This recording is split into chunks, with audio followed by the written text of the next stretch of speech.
লড়াই করে সত্যতা ওই লড়াই লড়বে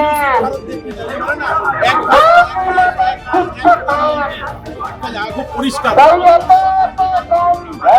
নানা ভাষা নানা পরিধানে এটাই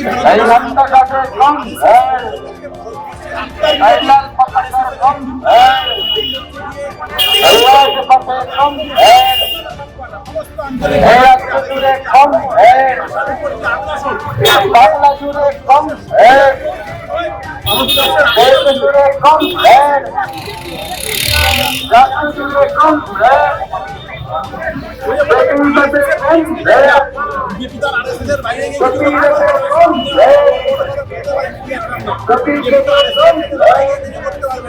এই যে আরএসএস যারা ভারতবর্ষে মনে করে হিন্দু ছাড়া আর কোনো ভাষা চলা উচিত না, যে আরএসএস যারা দক্ষিণ ভারতের মানুষের ভাষাকে অগ্রাহ্য করে, সেই আরএসএস যাদেরকে বাংলা ভাষাকে অগ্রাহ্য করে, এটাই তো স্বাভাবিক।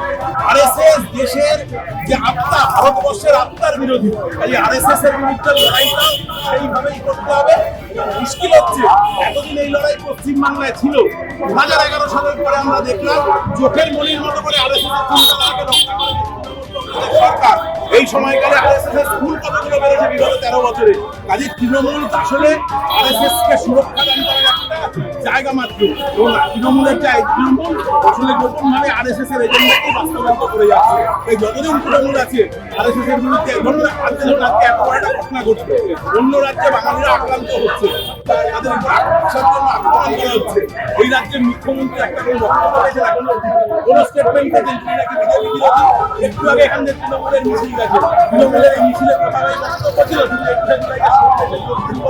তৃণমূল কংগ্রেস মিছিল নিয়ে গেছে। এই তৃণমূল আরএসএস এর বিরুদ্ধে বিজেপির বিরুদ্ধে লড়তে পারে না, যেখানে তাদের নেত্রী নিজে বলছে আরএসএস আমাদের শত্রুতা নেই, বিজেপি আমাদের স্বাভাবিক মিত্র। 1992 সালে বলেছিলাম বিজেপিকে ফ্রন্টালে লড়বো, তারা কোনোদিন লড়তে পারে না। এই বিজেপি এবং তৃণমূল এই দুই ফুল, বড় ফুল এবং ছোট ফুলের বিরুদ্ধে একমাত্র লড়াইকে লাল ঝান্ডা কাঁধে নিয়ে, দুটি লড়াই, লাল ঝান্ডা কাঁধে নিয়ে ভারতবর্ষের সংবিধানকে রক্ষা করার লড়াই। দেরি করে ফেলেছি, আমরা প্রতিবাদ না করলে বুঝি এখন একটা জিনিস খুব পরিষ্কার, এই লড়াইয়ে আরএসএস কে রোখার লড়াই আমরা 100 বছর ধরে করে আসছি। তৃণমূল যখন তৈরি হয়নি, যখন কংগ্রেস থেকে বেরোনোর পরে আরএসএস এর তৈরি হলো, যখন গিয়ে বিজেপির মন্ত্রিসভায় দপ্তর ছাড়া মন্ত্রী হলেন, তখন থেকে আরএসএস বিজেপির সঙ্গে আমরা লড়াই করে যাচ্ছি। বিজেপির সাথে কি করে লড়তে হয় ঝান্ডা